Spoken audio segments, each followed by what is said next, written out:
காலத்தில் பெண்கள் வீட்டை விட்டு வெளியே வர முடியாது. பெண்களுக்கு கல்வியே இல்லை என்கிற நிலை இருந்தது.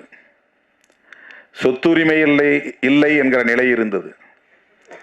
அவர்கள் விரும்புகிற வாழ்க்கையை தீர்மானிக்க முடியாத நிலை இருந்தது. இன்றைக்கு அதுவெல்லாம் மெல்ல மெல்ல மாறி வருகிறது. 12ஆம் வகுப்பு தேர்வு முடிவுகள் வருகிற போது மாவட்டத்திலும் சரி மாநிலத்திலும் சரி முதல் மதிப்பெண் எடுக்கிறவர்கள் பெண் பிள்ளைகளாக இருக்கிறார்கள். விளையாட்டு போட்டிகளாக இருந்தாலும் வேறு வகையான போட்டிகளாக இருந்தாலும் அதிலே இன்றைக்கு பெண் பிள்ளைகள் முதலிடத்தில் இருக்கிறார்கள். இந்த சில பத்தாண்டுகளில் இவ்வளவு பெரிய முன்னேற்றம் பெண்களிடையே ஏற்பட்டிருக்கிறது. அவர்களால் நீதிபதிகளாக இருந்து தீர்ப்பு வழங்க முடிகிறது.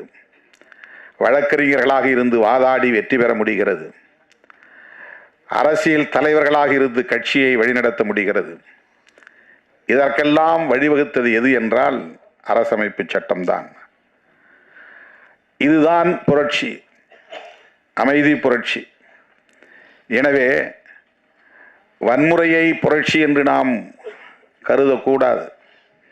ரவுடிசத்தை ஹீரோயிசம் என்று நாம் சித்தரிக்க கூடாது.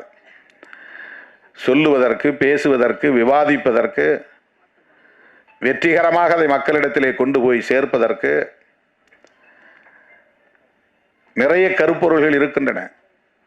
தயாரிப்பாளர்களும் இயக்குநர்களும் இன்னொரு கோணத்தில், மாற்று கோணத்தில் சிந்தித்து படைப்புகளை கொண்டு வருவதற்கு நிறைய வாய்ப்புகள் இருக்கின்றன.